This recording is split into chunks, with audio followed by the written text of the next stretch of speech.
so confused by these systems, and now they got to have a tech to sort of help me just even figure out how to get the car off the lot. Well, yeah, pretty close.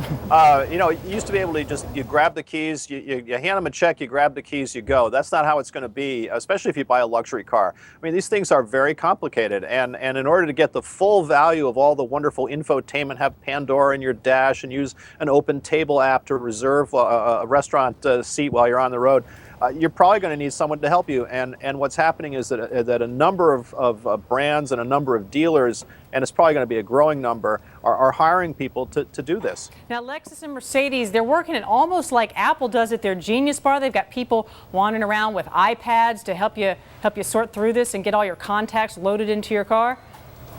Oh, absolutely. I visited a couple of Lexus dealerships in Dallas, one on each side of town. And at Sewell Lexus, they hired about a year ago. They hired a guy whose last job was at an Apple store as a consultant at the Genius Bar.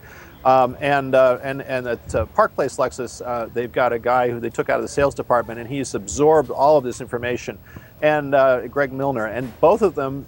Customers come in. I was there on a weekday afternoon and a weekday morning, respectively, and they were busy just about the whole time I was there with people coming in saying, how do I pair my phone with the car? How do I use this app? I don't understand the navigation system. Help me out. And look, these are accomplished people. They're affluent enough to afford these fancy Lexus cars, but this technology flummoxes them. Joe, do I even need a house with an office anymore? Can I just live and do everything in my car? It sounds pretty much like that's the case. I'm getting nostalgic for that '66 Ford Mustang my parents used to have. Put the key in, turn on, you go. That's it. Right. Well, yeah. Well, that's your idea of the car as your personal isolated space.